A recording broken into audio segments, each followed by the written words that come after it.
자, 같이 읽습니다. 13장 요한복음 13장 1절에서 14절 말씀. 유월절 전에 예수께서 자기가 세상을 떠나 아버지께로 돌아가실 때가 이른 줄을 아시고 세상에 있는 자기 사람을 사랑하시되 끝까지 사랑하시니라. 마귀가 벌써 시몬의 아들 가룟 유다의 마음에 예수를 팔려는 생각을 넣었더니 저는 먹는즉 예수는 아버지께서 모든 것을 자기 손에 맡기신 것과 또 자기가 하나님께로부터 오셨다가 하나님께로 돌아가신 것을 아시고 저녁 잡수시던 자리에서 일어나 겉옷을 벗고 수건을 가져다가 허리에 두르고 이에 대야에 물을 담아 제자들의 발을 씻기고 그 두르신 수건으로 씻기시기를 시작하여 시몬은 베드로에게 이르시되 가로되 주여 주께서 내 발을 씻기시나이까? 예수께서 대답하여 가라사대 나의 원하는 것을 네가 이제는 알지 못하나 후에는 알리라. 베드로가 가로되 내 발을 절대로 씻기지 못하시리다. 예수께서 대답하시되 내가 너를 씻기지 아니하면 너와 나와 상관이 없느니라. 시몬 베드로가 가로되 주여 내 발뿐 아니라 손과 머리도 씻겨 주시옵소서. 예수께서 가라사대 이미 목욕한 자는 발밖에 씻을 필요가 없느니라. 온몸이 깨끗하여졌느니라. 너희가 깨끗하나 다는 아니니라 하시니 이는 자기를 팔 자가 누구인지 아심이라. 그러므로 다는 깨끗이 아니하다 하시니라. 저희 발을 씻기신 후에 옷을 입히시고 다시 앉아 저에게 이르시되 내가 너희에게 행한 것을 너희가 아느니라. 너희가 나를 선생이라 또는 주라 하니 너희 말이 옳도다. 내가 그러하도다. 내가 주와 또는 선생이 되어 너희의 발을 씻겼으니 너희도 서로 발을 씻기는 것이 옳으니라. 아멘. 자, 요한복음 14장을 통해서 우리에게 나타나는 아주 중요한 것들이 몇 가지 있는데 이 유월절 전에 이렇게 유월절 전에 예수께서 자기가 세상을 떠나 아버지께로 돌아가실 것을 이제 미리 알고 계셨고 이 세상에 있는 자기 사람들을 사랑하시되 이제 끝까지 사랑했다. 이제 얼마 남지 않았죠. 저 유월절 날에 유대인들은 이제 유월절이 오기 전에 예수를 얼른 죽여서 처리를 해야 되죠. 안식일을 범하지 않기 위해서. 그걸 예수님은 아시고 이제 마지막 그 두르는 수건 요 세 개인데 요 세 개를 통해서 우리에게 보여주는 그 감춰진 비밀이 있다 이 말이죠. 응? 결국은 이제 예수님이 왜 겉옷에 이제 4절에 가보세요. 4절에 가면 겉옷을 이제 보세요. 저녁 잡수시던 자리에서 일어나 겉옷을 벗고 수건을 가져다가 허리에 두르시고 이랬단 말이죠.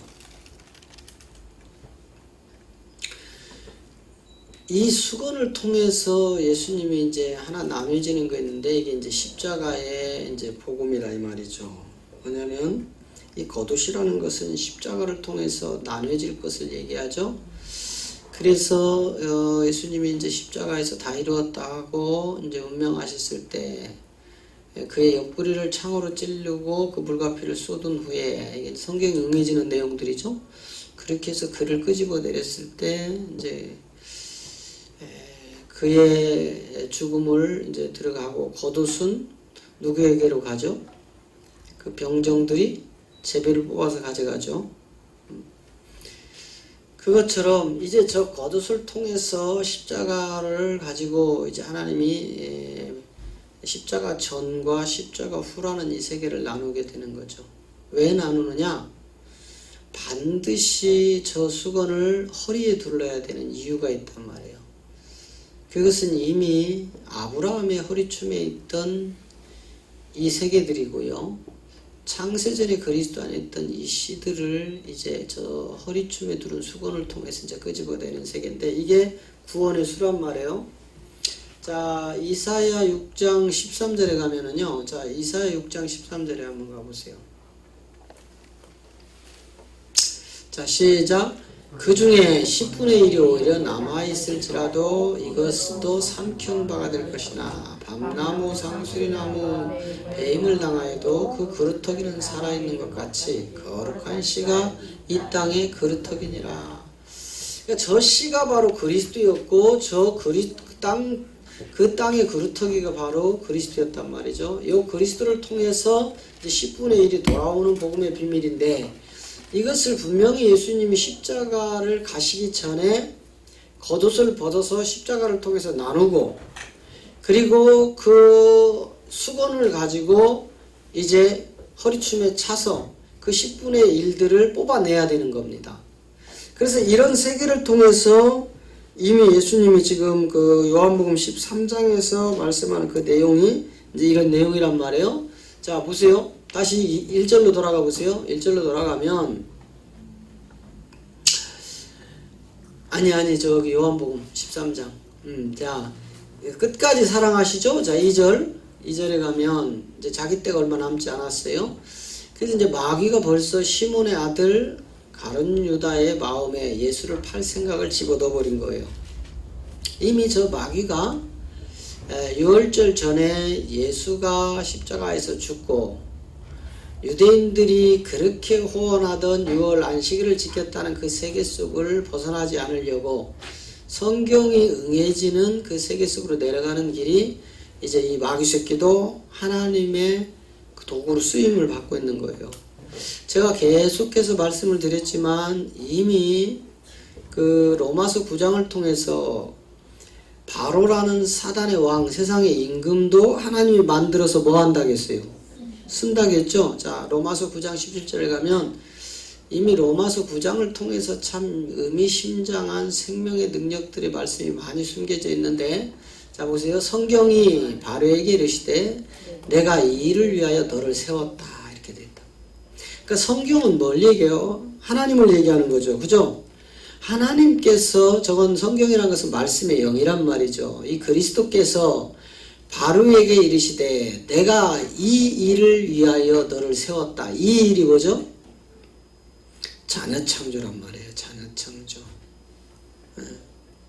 하나님의 나라를 유업으로 이을 아들들을 뽑아내기 위해서 세상 임금인 바로마저도 하나님이 세웠다고 이런다니까. 그러니까 저 바로, 세상 임금 바로도 지금 하나님이 누가 쓰는 거예요? 하나님이. 그럼 악하게 쓰는 거예요? 선하게 쓰는 거예요? 그러니까 이 세상은 두 종류입니다.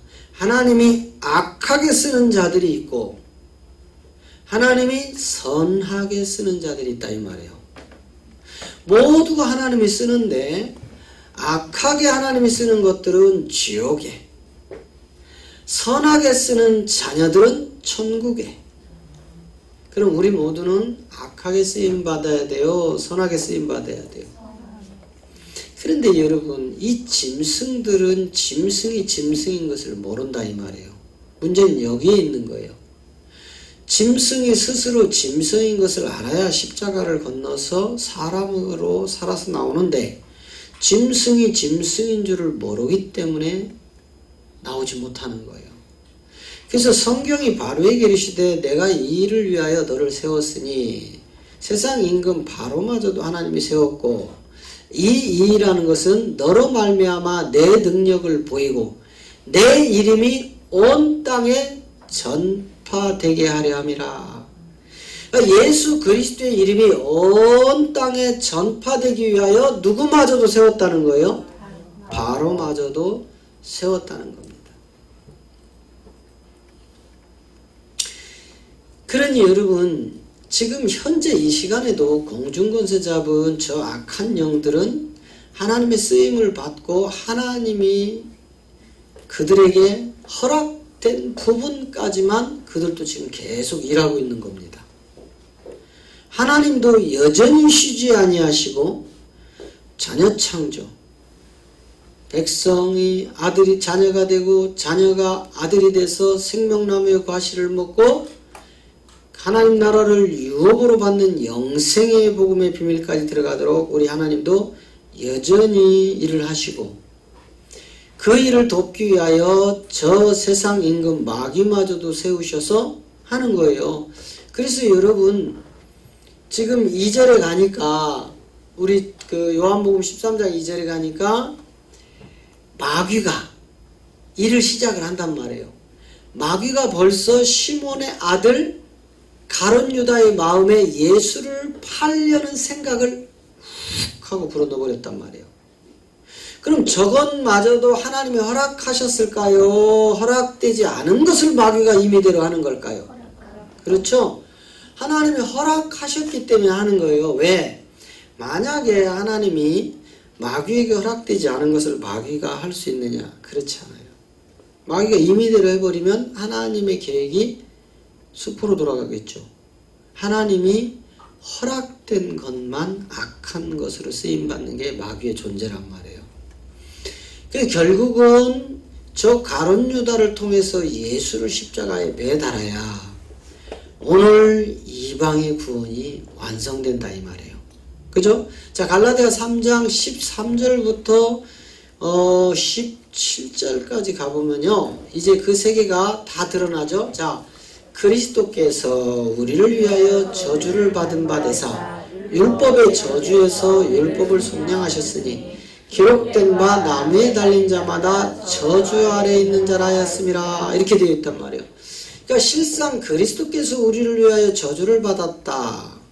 그런데 저주를 받은 진짜 우리를 위하여 저주를 받은 건 예수님이란 말이에요. 그런데 예수님이라는 이름을 쓰지 않고 그리스도라고 바울이 바꿔버렸어요. 오늘날 교인들이 예수가 그리스도고 그리스도가 예수지 그러니까 이 말 쓰나 저 말 쓰나 똑같지 전혀 그렇지 않다는 거죠. 예.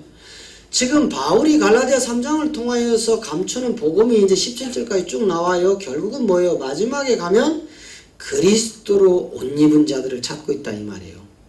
예?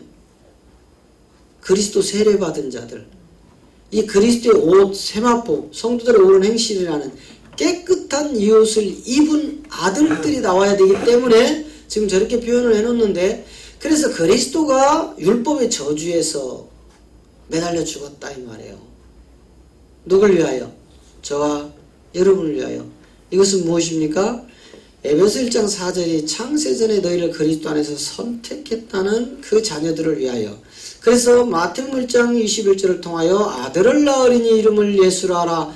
그가 자기 백성을, 이렇단 말이에요. 자기 백성을 저의 죄에서 구원할 자. 이렇게 되는 세계가 자기 백성이 바로 속해져 있는 그 자들이란 말이에요. 그래서 14절에 넘어가면, 자 14절에 보니까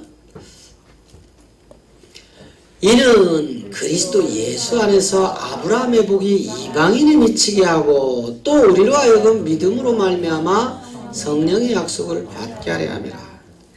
아브라함의 복이 이방인으로 넘어오는 길은 유일하게 그리스도가 된 예수를 믿는 백성들이었다 이 말이에요.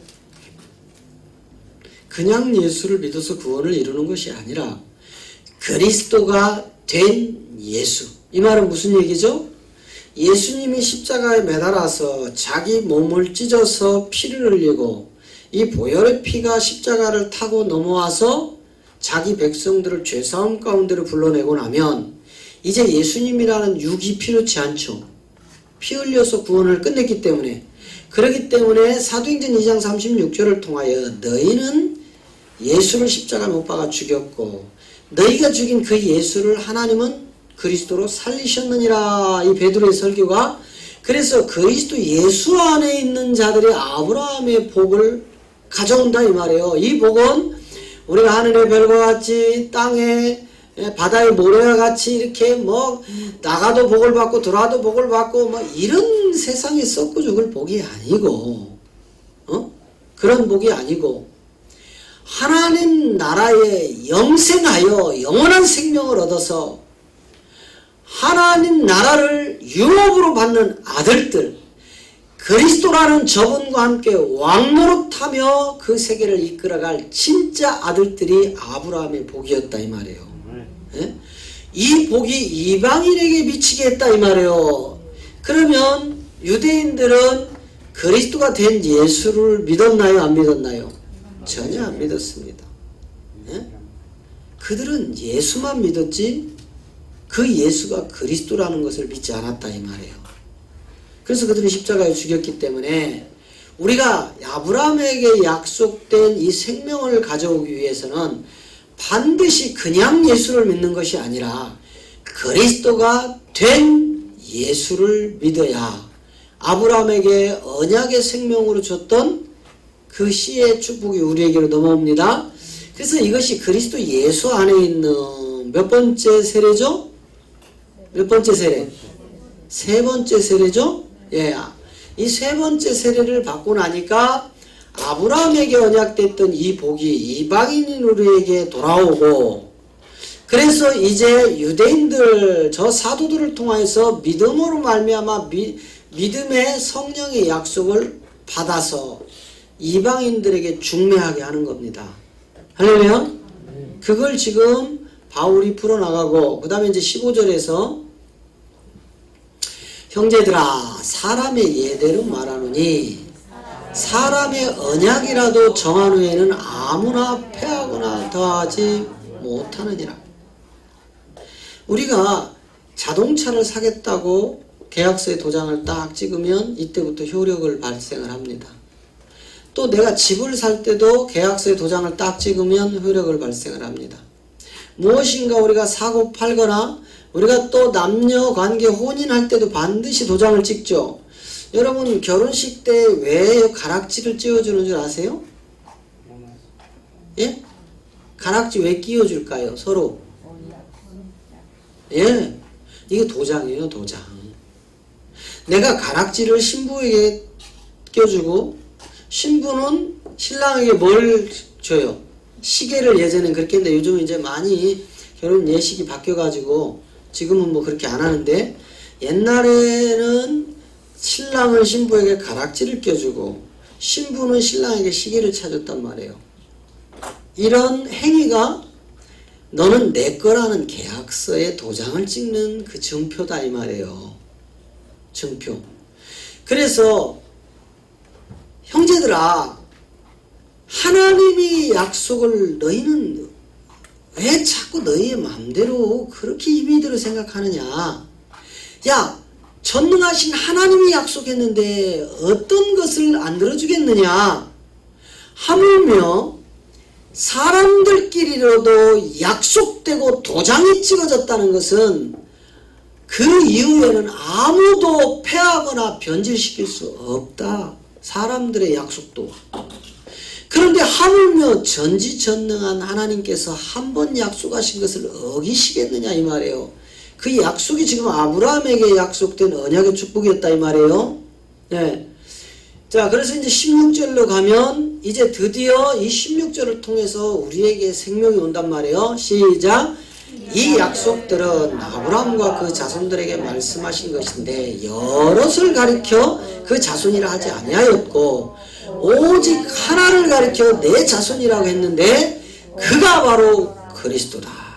할렐루야. 이것을 통해서 보여주는 건 뭐냐면 아브라함을 통해서 여럿의 자녀가 나왔습니다. 그런데 아브라함을 통해서 나온 여럿의 자손이 이 자식이 유업을 잇는 자식이 아니었다 이 말이에요. 오직 누구에게만 나와야 된다는 거예요?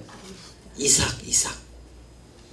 오직 이삭을 통해서만 이 유업이 간다 이 말이에요.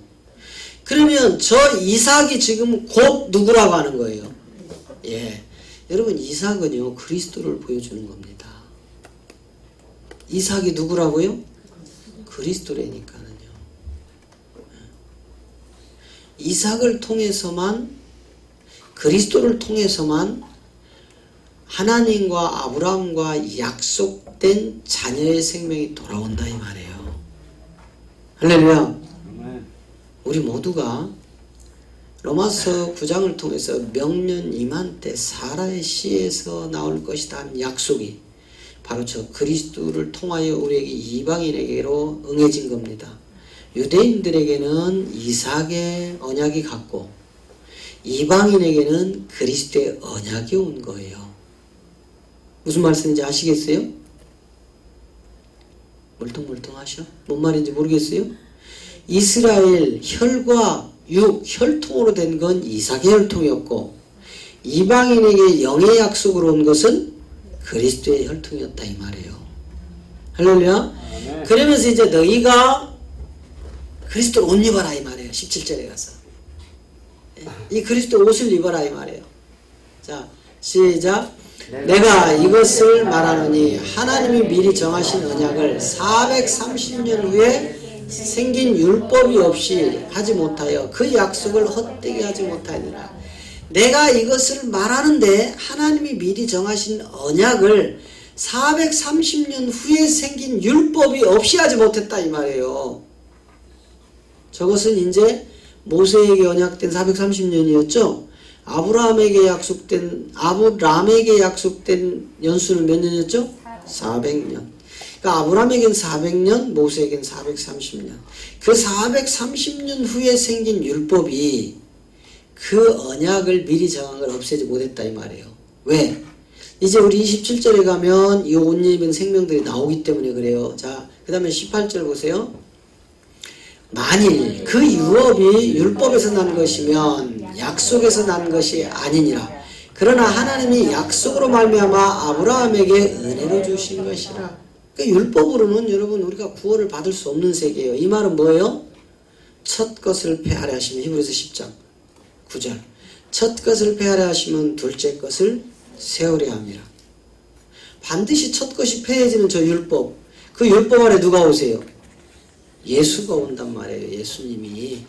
예수님이 갈라디아서 4장 4절을 통하여 때가 참에 여자의 몸에서 율법 아래 오기 때문에 그 유업, 하나님이 우리에게 언약으로 전 이 유업은 율법에서 절대로 할 수 없다 이 말이에요. 그럼 무슨 말씀인지 아시겠어요? 왜 예수님이 여자의 몸에서 율법 아래에 오셨는지 아시겠어요? 그렇다면 예수 이름 가지고 된다는 소리예요? 안 된다는 소리예요? 그 예수를 예수로 믿으면 표적이다. 그 예수가 아닌 그 예수를 주와 그리스도로 믿어라. 지금 그 이야기를 성경은 하고 있는데 오늘 이 시대가 맹목적으로 예수를 예수로만 믿으라고 하고 악하고 음란한 세대가 구하는 표적을 향하여 달려가는 이 시대에 하나님께서 우리에게 이 거룩한 시의 복음을 먼저 듣게 하셨고 먼저 믿게 하셨고 저와 여러분의 신비 가운데 새긴 것은 여러분의 입을 크게 벌려 그리스도의 비밀을 담대히 말하는 자가 되게 해달라고 하나님은 우리를 세우신 줄로 믿습니다. 아멘. 할렐루야. 아멘. 그래서 이 유업이라는 것은 율법에서 날 수 없다. 히브리서 10장 9절에서 첫 것을 폐하려 하시면 둘째 것을 세우려 함이라. 첫 것 예수를 십자가에서 죽여야만 둘째 그리스도가 살아난다 이 말이에요. 예수가 십자가에서 죽지 않으면 그리스도가 살아날 수 있어요? 없어요? 없죠. 그렇듯이 이 유업은 율법으로 안 된다 이 말이에요. 그러면 구원의 본질이 드러났습니다.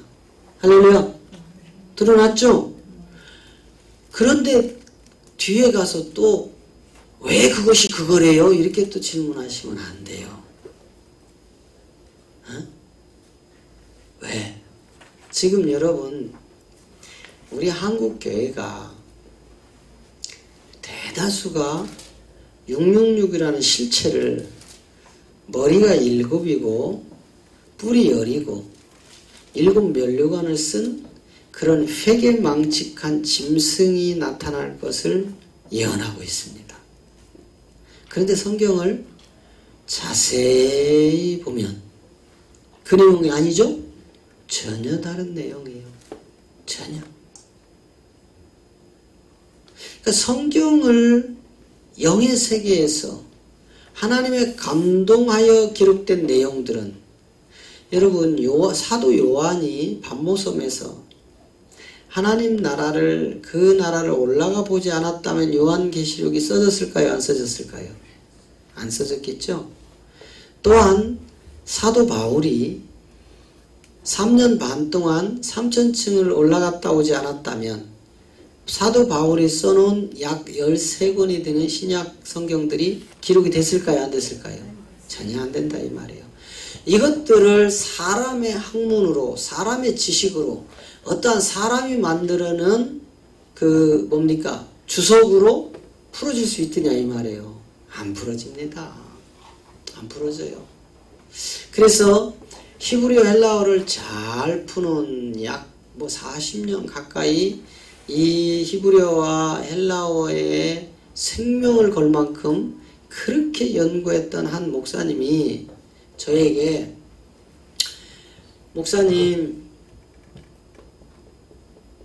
예수님이 여우도 굴이 있고 새도 집이 있는데 나는 머리 둘 곳이 없다를 내가 원어적으로 제대로 풀었으니까 한번 들어보세요 하고 보내왔는데 다른 장면들은 참 잘 푸셨더라고요. 그런데 마지막 여우도 굴이 있고 새도 집이 있는데 나는 머리 둘 곳이 없다는 것을 문자 그대로 그 시대에 어떠한 배경적인 환경적인 요소로 풀었는데 제가 그 부분을 들으면서 아하, 세상의 초등학문으로 풀 수 있는 단계는 여기까지구나. 여기까지구나.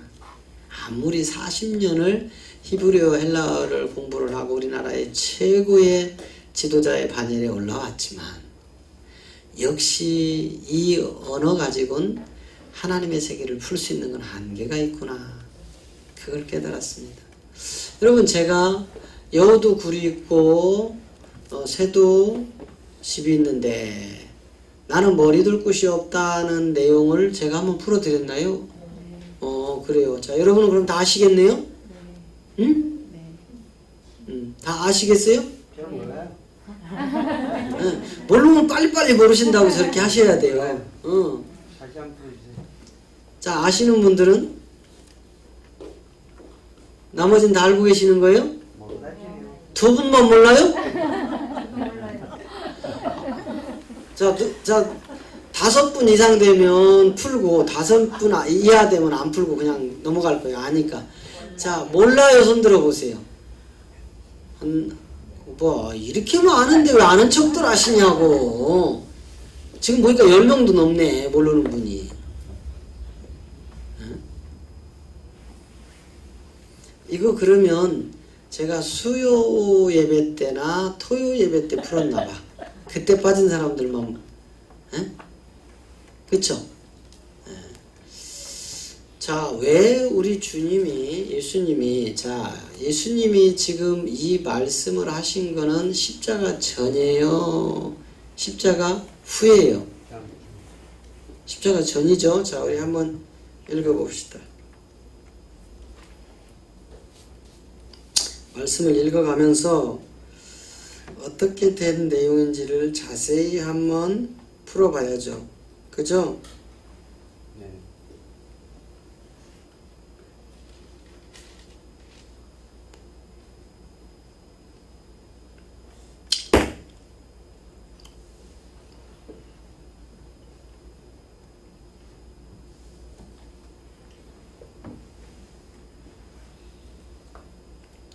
자, 누가복음으로 우리 한번 봅니다. 자, 누가복음 9장을 한번 보겠습니다.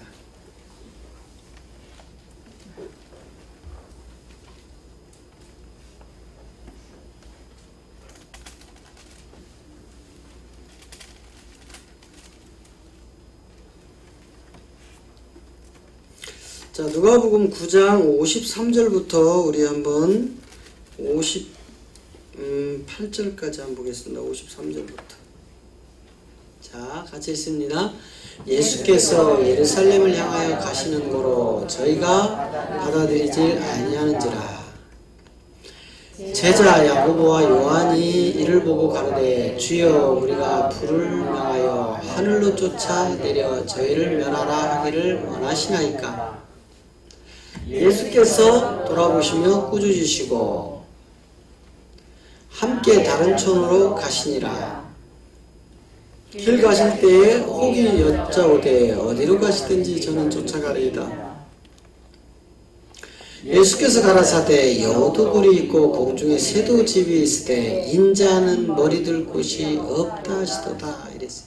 그러니까 이게 뭐냐면 제자들에게는 지금 예수님과 함께 붙어서 먹고 자고 또 막 전도의 현장 또 병 고치는 현장 어떤 기사와 표적의 현장 다 따라다녔단 말이에요. 그런데도 저 12 제자가 생명이 있었어요? 없었어요? 없었죠? 왜 예수님이 하나님인데 저분 옆에서 저렇게 수년 동안 따르고 보고 배우고 모든 것을 섭렵한 저들에게 왜 생명이 없느냐 이 말이에요. 예수님이 십자가에 죽기 전에는 이 생명이 나와요 안 나와요? 절대로 안 나온다 이 말이에요. 그러니까 저는 십자가 가기 전인데 그들이 예수님을 옆에서 어떻게 보냐면 예수님이 하신 사역들을 보니까 막 공중에서 불이 내려오고 죽은 자가 살아나고 막 귀신이 떠나가고 예수님이 말씀하신 모든 것들이 다 돼버리는데 우리도 막 이런 권세를 가지고 한번 할 때가 언제입니까? 이렇게 묻는 거예요. 예수님이 기가 찬 거잖아. 에? 지금 우리 교회가 이 짓을 하러 쫓아다닌단 말이에요. 어떻게 하면 능력받아서 어떻게 하면 귀신을 많이 쫓고 어떻게 하면 병을 많이 고치고 어떻게 하면 예언하고 꿈꾸고 환상된 것들이 막 척척척 맞아 떨어져서 능력 있다고 막 소문이 나가지고 전국에서 막 성도들이 주의 종들이 배우러 와서 막 내가 이런 종이야 하는 그런 저런 제자들처럼 허무한 것을 꿈꾸고 달려가는 이 시대다 이 말이에요. 그래서 목회자들이 그렇게 은사 하는 겁니다. 그러니까 그 이야기를 지금 오늘날 목회자들이 그 은사를 찾아서 자기 의를 드러내려고 엄청난 권세와 능력과 이런 걸 가지고 한번 목회를 멋지게 해보려고 지금 목사가 된 거다 이 말이에요. 그런 제자들이 그 말을 할 때 예수님이 기가 찬 거예요. 이 자들이 나를 도대체 어떻게 보느냐. 내가 이곳에 이 땅에 왜 왔는지를 저자들이 모르는구나. 내가 그 많은 기사와 표적을 보이고 귀신을 쫓고 죽은 자를 살리고 엄청난 능력을 행했는데 저들이 그 행위만 보고 따르는도다. 그리고 지금 예수님이 안타까워하면서 58절에서 그 얘기를 하는 거예요. 여우도 굴이 있지 않냐. 공중에 나는 새도 집이 있지 않느냐. 그런데 인자인 나는 머리 둘 곳이 없다. 여러분 생명이 있어요 없어요? 감 잡으셨어요? 왜 머리 둘 곳이 없다는 거 감 잡으셨냐고. 지금요 인자의 머리 둘 곳이 없다는 것은 머리는 그리스도죠. 이 머리가 내려와야 되죠. 그죠? 그런데 이 머리를 둘 곳이 없다는 말은 각 지체가 연합하여 뭐가 되면요? 성전이 되면 뭐가 내려온다겠어요? 머리가 내려온다겠죠? 그러면 예수님이 십자가 가기 전에 성전된 자들이 있어요 없어요? 없잖아. 몸된 성전을 이룬 자가 한 명도 없는 거예요. 예수님이 보니까. 그러니까 예수님이 그 머리를 그 몸된 성전에 올려놔야 되는데 전부 기사와 표적과 신유와 은사와 종교 행위 속에 자빠져 있는 이 세상을 바라보니까 머리로 내려와서 그 성전을 싸고 있을 장소가 없는 거예요. 지금 보니까. 이제 이해하셨나요? 왜 머리 둘 곳이 없다는지? 예? 성전이 없다 이 말이에요. 성전이 머리로 내려와야 되는데 그리스도께서 성전이 먼저 세워지고 머리가 하늘에서 내려오는 게 우리의 남편 신랑 그리스도인데 십자가 전이기 때문에 성전이 없어요. 12 제자에겐 생명이 안 들어가고 그들은 육체의 의를 나타내기 위해서 병 고치고 귀신 쫓고 능력 행하고 세상의 실세자들로 지금 정치하는 저 짐승들처럼 그 자리에 올라서 권력을 가지고 이 세상을 한번 휘둘려 보려고 하는데 우리 예수님은 그런 거 하려고 오신 분이 아니다 이 말이에요.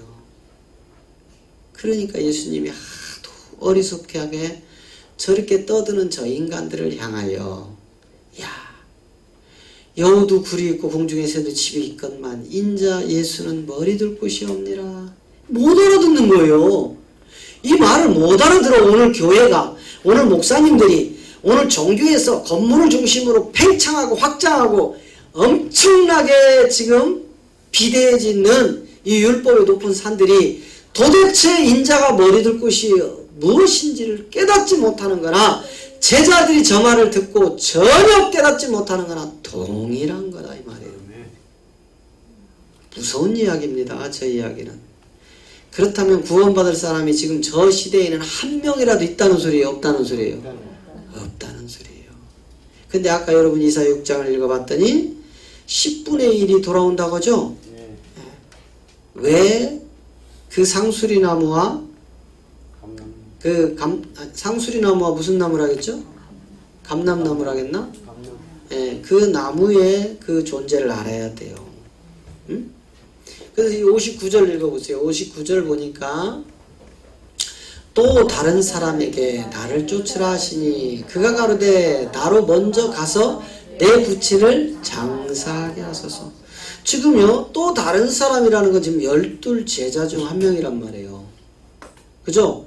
12 제자에게 야 나를 쫓아와라 이 소리를 했더니 그가 하는 소리가 내 부친을 장사하게 하소서 이렇게 얘기하는 거예요. 무슨 얘기예요?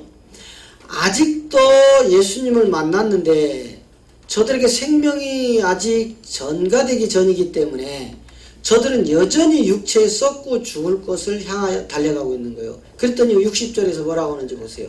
자 60절 자 가라사대 죽은 자들로 자기의 죽은 자들을 장사하게 하고 너는 가서 하나님의 나라를 전파하라.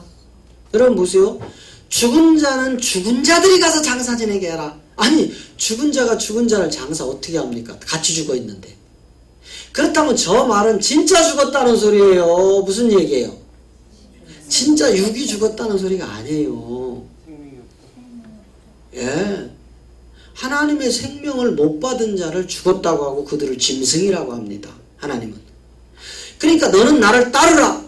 이 생명으로 들어가려면 내가 십자가에서 죽을 때 너도 십자가에서 함께 죽고 이 부활의 생명을 받아야 네가 산자로 오는데 저자들에게는 그 생명이 없다 이 말이에요. 믿질 않는다 이 말이에요. 예수를 예수로 믿으라는 말이 아니라 예수를 그리스도로 믿을 자가 없다 이 말이에요. 유대인들이 다 예수를 예수로 알고 있지 예수가 그리스도라니까 죽여버렸단 말이에요. 오늘 이 시대도 여러분 예수를 예수로 믿는 걸 표적이라고 한 누가복음 2장 12절을 전혀 이해를 못하는 시대란 말이에요. 그리고 마태복음 12장 39절에서 악하고 음란한 세대가 표적을 구하나 내가 너희에게 보일 표적은 요나의 표적밖에 없다 한 내용을 도대체 무슨 말씀인지를 이해를 못하는 이 시대다 이 말이에요. 그래서 죽은 자는 죽은 자에게 맡기고 생명을 얻을 너희들은 나를 따라서 하나님 나라를 전파해야 된다 이 말이에요. 예. 그래서 여러분 제가 그 말씀을 계속 드리는 거예요. 여러분들이 이 복음이 처음엔 지식적으로 머리로 들어와서 가슴에 안착이 되는데 이 안착이 됐다고 해서 생명이 바로 나오는 것이 아니라 기다려야 된다겠죠. 이 말씀이 지식이 생명으로 바뀌는 그 지점까지 계속 믿음은 들으면서 나고 들으면 그리스도의 말씀으로 여러분들이 계속 자라나면 때가 참에 그 생명이 입으로 다시 나와서 그 생명이 죽어있는 저 죽은 자의 장사로 가는 자들에게 생명을 불어넣어서 살릴 줄로 믿습니다. 아멘. 이것이 기름 준비다 이 말이에요. 네? 하늘에 상급 쌓는 게 기름이 아니고 할렐루야. 아멘. 죽은 자는 죽은 자에게 맡겨라 이렇게 돼 있잖아요. 자 이제는 보면은요 이제 그 요한복음 13장을 통해서 그 허리에 그 십자가를 뽑아서 그 수건을 통하여서 이제 나오는 허리춤에 있는 이 구원받을 그 육신들의 생명을 불러내는데 여러분 유대인은요 이제 우리가 한번 이제 잘 살펴봐야 될 게 있는데, 이게 뭐냐면 유대인들은 그리스도를 알지만 예수를 전혀 믿지 않는 자들이라고요. 그죠? 그리스도는 기다렸는데 예수가 그리스도라고 하니까 십자가에 못 박아 죽여버렸단 말이에요. 그러니까 그리스도에 대해서는 잘 알고 있는데 예수를 모르는 사람들이에요. 자, 이방인인 우리는 어떻습니까? 우리는 예수는 잘 아는데 그리스도에 대해서 모르는 거야. 그러니까 지금 교회가 예수가 그리스도고 그리스도가 예수지 이렇게 하는 거예요. 여러분, 예수가 그리스도고 그리스도가 예수라고 하면 십자가에 죽지 않은 사람들입니다. 그렇게 말하는 사람들은 여전히 아직도 율법에 꽉 사로잡혀 있는 자들이에요. 그런데도 본인들이 율법에 사로잡힌 줄을 몰라요. 문제는. 예? 율법에 사로잡힌 자, 내가 율법 안에 갇혀있는 것을 모르는 것처럼 비참한 게 없다니까는요. 오늘날 목사님들이 성경을 내가 모르는 것을 모르는 것처럼 정말 답답하고 어려운 게 없다 이 말이에요. 차라리 내가 성경을 모르는 걸로 알고 있으면 아는 자에게 배우면 되는데, 내가 성경을 다 알고 있다고 하니까 성경이 그저 덮어져 있는 거예요. 그건 뭐예요? 요한복음 이미 9장에서 38절부터 우리에게 예수님이 얘기했잖아요. 네가 소경이 아니라니 네 죄가 그저 있다고 하잖아. 자, 보세요. 요한복음 9장 38절부터 40절까지 한번 봅니다. 자, 가로되 내 주여 믿나이다 하고 절을 하는도다. 예수께서 가라사대 내가 심판하러 이 세상에 왔으니 보지 못하는 자들은 보게 하고 보는 자들은 소경이 되게 하려 함이니라. 40절 바리새인 중에 예수와 함께 있던 자들이 이 말씀을 듣고 가로되 우리도 소경인가? 41절 예수께서 가라사대 너희가 소경이었다면 죄가 없으려니와 너희가 지금 본다고 하니 너희 죄가 그저 있느니라. 이게 지금 두려운 말씀인데, 차라리 목회자들이 내가 성경을 잘 모릅니다 하고 하나님 앞에 금식하고 철회하고 겸손하게 매달리면 열어서 보여줄 텐데, 다 아는 것처럼 하고 있으니까 오늘 주님이 말씀한 대로 네가 안다고 하니까 네 안에 죄가 그대로 있다. 얼마나 두려운 말씀이에요. 응? 차라리 성경을 모른다고 하면 성령이 오셔서 인도를 해주실 텐데, 안다고 하니까 성령도 오시지 않는 거예요. 그리고 내 육체의 정욕을 채우기 위하여 강대상에서 철회하고 금식하고 매달리는 거예요. 인권과 영권과 물권 있는 자를 보내주셔서 그거 받아서 뭐 할 건데, 생명도 없이 그거 받아서 뭐 할 건데. 여러분, 그거 없이 영권과 인권과 물권을 받으면요 일만하게 뿌리가 됩니다. 그런데 이 생명을 가지고 그것을 받으면 생명을 살려내는 복음의 능력이 된다 이 말이에요. 할렐루야. 그리고 로마서 1장 가보세요. 로마서 1장 23절에 보면요, 자 보세요. 썩지 아니하는 하나님의 영광을 썩어질 사람과 금수와 버러지 형상으로 우상을 바꾸었느니라. 이게 육체의 정욕대로 구하는 자들에게 다 갇혀 있는 거다 이 말이에요. 썩지 아니하는 하나님의 영광을 이 땅에서 잘 먹고 잘 살고 병 고치고 귀신 쫓고 능력 달라고 기도하는 한국 교회가 우상으로 바꿔버렸다 이 말이에요. 영원히 썩지 않는 하나님의 보화를 왜 이 땅에 썩어질 것으로 둔갑시켜버리느냐 이 말이에요. 자, 24절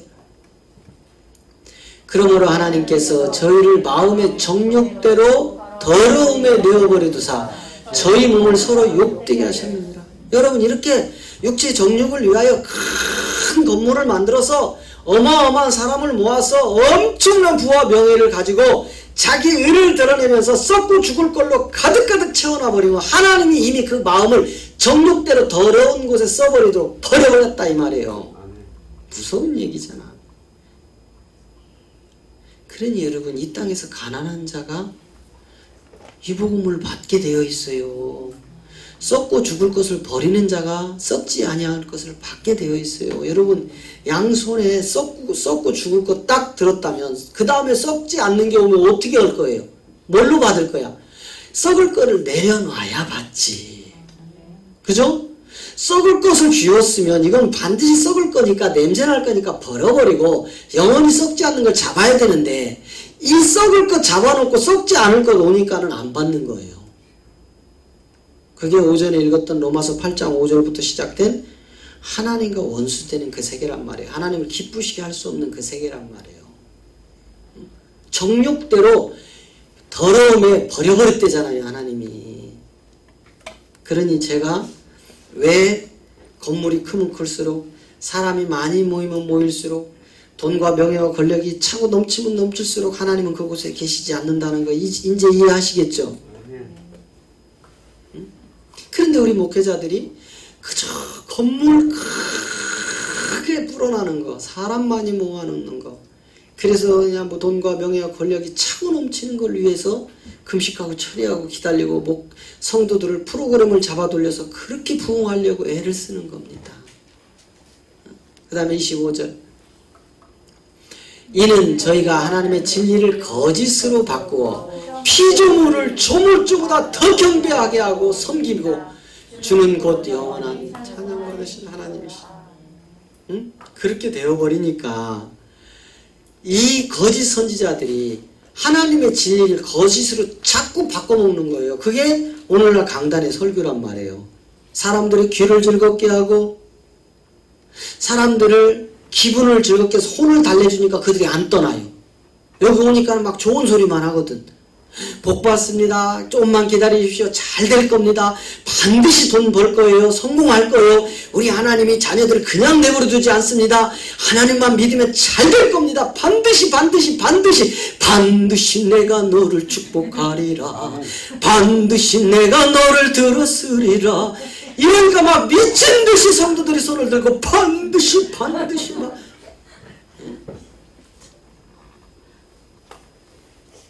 이게 거짓 선지자들이라고요.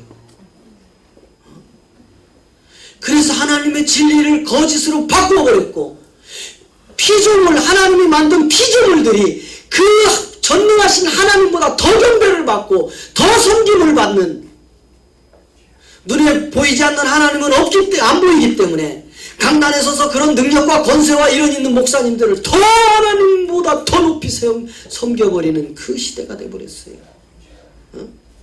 그들이 하나님 자리에 앉아버렸다고요. 우리는 이제 정신 똑바로 차리고 혼의 방황 속에 죽어가는 저들에게 복음을 전해야 됩니다. 진짜 믿음이란 이 땅에서 예배를 드리고 헌금을 많이 하고 기도를 많이 하고 봉사를 많이 하고 금식을 많이 하는 게 천국 가는 믿음이 아니라 성경에 기록된 대로 믿는 것이 믿음이라는 것을 전해주셔야 된다 이 말이에요. 이 믿음이 우리를 구원시키는 믿음이다 이 말이에요. 이제 저들을 버렸어요. 하나님이. 버리니까 그들이 하는 짓은 뭐예요? 성경을 자기 입맛대로 다 바꿔서 그저 교회에 나오는 그 사람들을 귀를 즐겁게 하고 눈을 즐겁게 해서 계속해서 생명과는 멀어지게 하는, 마태복음 23장이 물을 건너 산을 넘어서 한 생명을 만나거든 배나 지옥 자식 만들어버리는 그런 시대였다 이 말이에요. 이제 저와 여러분은 입을 크게 벌려 그리스도의 비밀을 담대히 전하는 자가 되기를 축복합니다. 에베소 6장 19절을 봅니다. 자, 시작. 또 나를 위하여 구할 것은 내게 말씀을 주사 나로 입을 벌려 복음의 비밀을 담대히 알리게 하소서. 여러분의 입을 벌려서 복음의 비밀, 하나님의 비밀, 그리스도를 담대히 전하는 축복받은 성도가 되기를 기원합니다. 할렐루야.